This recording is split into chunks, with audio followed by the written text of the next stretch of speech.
શિયાળામાં તો આપણે જેટલું ખાઈએ ને એ આખું વરસ કામ કરે ને એવું વડીલો કહેતા. તો પરિવારના દરેક સભ્યો માત્ર એક ચમચી પણ ખાય ને તો ખૂબ જ ગુણકારી એવું ગુંદનું કાચું કાટલું બનાવશું. અને કાચું કાટલું એટલે સ્વાભાવિક છે કે આપણે આમાં કાચા ગુંદનો ઉપયોગ કરીને જ બનાવવાનો.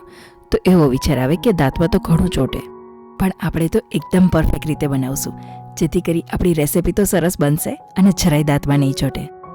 અને વળી ગુંદ તો પ્રાકૃતિક વસ્તુ, તો ભલે એનો પોતાનો સ્વાદ નથી, પણ જે તે વસ્તુમાં એડ કરીને ખાવાથી એકદમ સ્વાદિષ્ટ લાગે છે. અને હા, જો તમને રેસિપીઝના વિડીયોઝ ગમતા હોય તો લાઈક, શેર તેમજ ચેનલને જરૂરથી સબસ્ક્રાઇબ કરજો. ખૂબ ખૂબ આભાર. અને વળી આ ગુંદ બનાવવામાં તો માપ પણ એકદમ સહેલું. તો 100 ગ્રામ જેટલો ગુંદ. હવે 100 ગ્રામ ગુંદની સામે ગળપણમાં 150 ગ્રામ જેટલો ગોળ અને 50 ગ્રામ જેટલો સાકરનો પાવડર લઈ લીધો.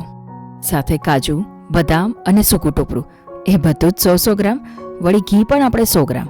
અને જો કપના માપથી કહું ને તો તે અડધો કપ જેટલું છે. અને ઘણીવાર તો માપ કાઢવામાં થોડું એ રહેતું હોય, તો આ રીતની વાટકીઓ સેટ કરી દેવાની અને બધું જ એક સરખું માપ લઈ લેવાનું. તો બસ અહીંયા આપણે જે 100 ગ્રામ જેટલો ગુંદ એટલે કે 1 વાટકી ગુંદ લઈ લીધો ને એને આપણે ક્રશ કરવાનો છે. તો એને મિક્સર બાઉલમાં એડ કરી દઈશ. અને ગુંદ પીસતી વખતે તો સાવ બારીક પાવડર એ નહીં અને થોડો વધારે કરકરો રહે ને એ રીતનો પણ નહીં. બસ એ વાતનું ધ્યાન રાખવાનું, કેમ કે જો વધારે બારીક પાવડર થઈ જશે ને તો એ દાંતમાં ચીપકશે અને વધારે પડતો કરકરો તો એ ખાવામાં મજા નહીં આવે. તો બસ આપણે જે બારીક રવો હોય ને એ ટાઈપનું પીસવાનું. તો બસ આ દળાયેલા ગુંદને આપણે એક બાઉલમાં એડ કરી દઈશું. અને આગળ તો બધું આપણે આ જ બાઉલમાં એડ કરવાનું ને તો થોડું મોટું બાઉલ જ લઈ લેશું. અને ત્યારબાદ સૂકું ટોપરું. તો આપણે જે પેકિંગમાં છીણ આવે ને એની જગ્યાએ આ રીતનું ટોપરું જ લેવાનું, કેમ કે તૈયાર છીણમાં તો કંઈ એટલું ઓઇલનું પ્રમાણ નથી હોતું, એ આપણને ખબર જ છે. તો બને ત્યાં સુધી આવી રીતના કોઈ પણ પાક બનાવતા હોય ને તો આ રીતનું સૂકું ટોપરું જ લેવું. અને હા, ભલે થોડી વાર લાગે, પણ છીણ તો આ રીતે હું એકદમ છીણીથી જ કરું છું, કેમ કે મોટો છીણ હોય ને તો જરા ખાવામાં નહીં મજા આવે. તો બસ સૂકું ટોપરું છીણ્યું ને તો એ પણ આપણું 1 વાટકી જેટલું જ થયું. અને ટોપરાને તો આ રીતે બને ત્યાં સુધી છીણીને જ લેજો, કેમ કે મિક્સરમાં આપણે જો ક્રશ કરીએ ને તોથી વધારે પડતું ઓઇલ રિલીઝ થઈ જશે.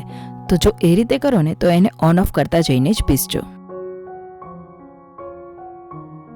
તો હવે આપણે ડ્રાયફ્રૂટ શેકી લઈશું. તો આપણે કડાઈમાં ઘી મૂક્યા વગર જ એમ જ એને શેકવાના છે. તો બદામ અને કાજુ બેઉ સાથે જ એડ કરી દીધા. અહીંયા તો મેં ખાલી કાજુ બદામ જ લીધા, પણ બીજા કોઈ ડ્રાયફ્રૂટ્સ એડ કરવા હોય ને તો એ પણ આ રીતે શેકીને જ એડ કરજો. અને આ તો મારે માપની ક્વોન્ટિટી હતી ને એટલે મેં બેઉ એક સાથે જ શેકી લીધા. જો વધારે હોય ને તો અલગ અલગ શેકજો. અને આ ગુંદ બનાવતી વખતે આપણે મસાલાઓમાં સૂંઠ, ગંઠોડા અને સુવાદાણા એડ કરવાના. તો સુવાદાણા આપણે 100 ગ્રામ જેટલો ગુંદ હોય ને તો એની સામે 1 ચમચી જેટલા જ લેવાના અને એને પણ આપણે શેકી લેવાના. તો ગેસની ફ્લેમ તો એકદમ ધીમી રાખી છે અને જરાક જ બસ આ ગરમ થાય ને ત્યાં સુધી જ શેકવાના. અને સુવાદાણા તો પેટની તકલીફો દૂર કરે, એટલે કે ગેસ, અપચો અને કબજિયાતમાં રાહત આપે. આનું જો પાણી પીવામાં આવે ને તો શરીરમાં રહેલી નબળાઈ દૂર થાય. અને જો પથરીનો દુખાવો હોય કે પથરીનો પ્રોબ્લેમ હોય ને તો એમાં પણ ઘણી રાહત આપે. તો સુવાદાણાને તો હવે પીસવાના છે. તો આપણે જે કાજુ બદામને સાઈડ પર રાખ્યા હતા ને ઠરવા માટે, તો બધું જ એક સાથે જ મિક્સર જારમાં એડ કરી દઈશ. અને કાજુ બદામને પીસવામાં તો થોડા દરદરા રહે ને એ રીતે જ પીસવાનું, એટલે કે ઓન ઓફ કરતા જઈને કે પછી પલ્સ મોડમાં. અને આ બાજુ આપણે કાજુ બદામ પીસીએ ને એ પહેલાં મેં અહીંયા થોડું ઘી ગરમ કરવા રાખી દીધું. અને આ ઘીને તો બસ થોડું ગરમ થાય એટલે કે સહેજ એવો ધુમાડો નીકળવાનું શરૂ થાય ને એટલે તરત જ ગેસ બંધ કરી દેવાનો. અને આ બાજુ કાજુ, બદામ અને સુવાદાણા પણ એકદમ સરસ ક્રશ થઈ ગયા છે. તો જોઈ શકાય છે કે એકદમ અધકચરો એવો જ ભૂકો રાખ્યો છે, જેથી કરી ખાવામાં મજા આવે. તો એને પણ આપણે જેમાં ગુંદ એડ કર્યો ને એની સાથે જ એડ કરી દઈશું. તો બસ હવે તો કોઈ બીજી પ્રોસેસ નથી કરવાની, બધું જ આ રીતે એક જ બાઉલમાં મિક્સ કરતા જવાનું છે. તો હવે આપણે જે કોપરાનું છીણ કરીને રાખ્યું હતું ને એ ઉમેરી દઈશું. અને આ ગુંદ ખાતી વખતે જરાય દાંતમાં ના ચોટે ને તો એટલા માટે થોડો સાકરનો પાવડર ઉમેરી દેવાનો. તો આમ જ્યારે આપણે ગુંદ બનાવતા હોય ને ત્યારે એકલા ગોળની જગ્યાએ થોડી આ રીતે સાકર તો ઉમેરી જ દેવાની.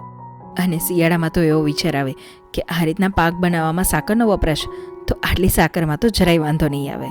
ત્યારબાદ 1 ચમચી જેટલા ગંઠોડા અને 1.5 ચમચી જેટલી સૂંઠ ઉમેરી દઈશ. અહીંયા તો આપણે ગરમ મસાલામાં ખાલી સૂંઠ અને ગંઠોડા આ 2 જ વસ્તુ ઉમેરી, પણ આની અંદર જો તમારી પાસે કાટલાનો પાવડર હોય ને તો એ જરૂરથી ઉમેરજો. તો એનું માપ પણ આ રીતે 2 થી 3 ચમચી જેટલું જ રાખવાનું. અને હવે આપણે ગોળ એડ કરી દઈશું. હવે આ ગોળ તો સોફ્ટ એવો જ છે, એટલે કે જ્યારે આપણે તેને એકદમ સારી રીતે મિક્સ કરશું ને તો તે ભળી જશે. પણ જો થોડો કઠણ ગોળ હોય ને તો જ્યારે આપણે ઘી ગરમ કરવા રાખી દીધું ને તો એ સમયે જ એડ કરી દેવાનું. આપણે ઘી ગરમ કરવા રાખ્યું એ સમયે ગોળ એડ કરો એટલે એનો કોઈ પાક નથી તૈયાર કરવાનો. બસ જેવું નવસેકું ઘી ગરમ હોય ને એટલે તરત જ ગોળ એડ કરી દઈએ તો એ ગોળ જલ્દીથી પીગળી જાય. તો બસ એ પીગળેલો ગોળ આપણે આ મિશ્રણમાં એડ કરી દેવાનો. શિયાળાની આ રેસિપી તો બહુ જ સિમ્પલ અને સરળ, કેમ કે જો બીજી બધી રેસિપીસ જોઈએ ને તો એ બધામાં પાક કરવામાં આવતો હોય, અને જો પાક કરતાં થોડી ઘણી ભૂલ થઈને તો વસ્તુ આપણી બગડે.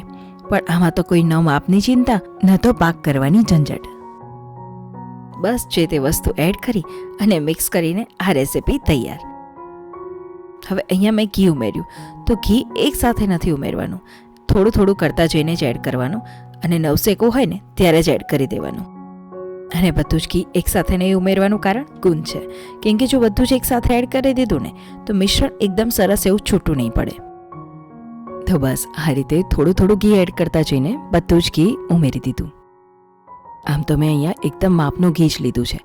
બહુ ઓછું ઘી લેશો ને તો પણ નહીં મજા આવે, કેમ કે હાલ તો એકદમ સરસ લચપચતું ઘી છે. પણ જ્યારે અમુક કલાક પછી જોઈશું ને તો ગુણ છે ને એ બધું જ ઘી શોષી લેશે. તો આટલું ઘી હશે ને તો જ ખાવામાં સરસ લાગશે, બાકી કેવું કે સાવ કોરા મોરા જેવું લાગે. અને જો આને થાબડીને જ ડબ્બામાં ભરવાના હોય ને તો આનાથી પણ થોડું વધારે ઘી હશે ને તો પણ ચાલશે. અને હા, ખરેખર ખૂબ ખૂબ આભાર કે તમને અગાઉ મૂકેલ જે મેથી પાકનો વિડીયો છે એ ગમ્યો.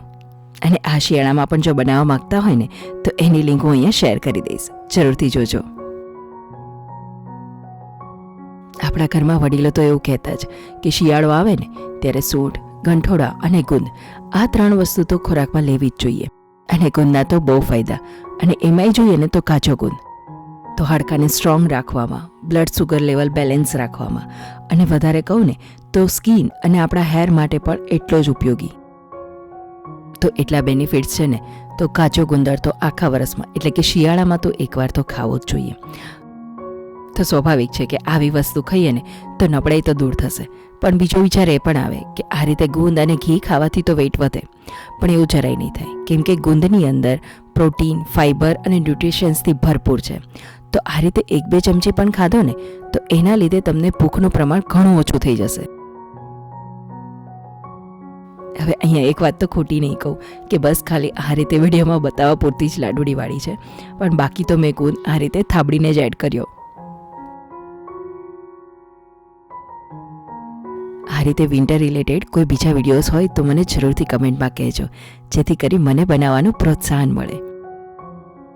કેમ કે ખરેખર તમારી એક લાઇક કે કમેન્ટ એ મારા માટે બહુ મોટું પ્રોત્સાહન છે. ખૂબ ખૂબ આભાર.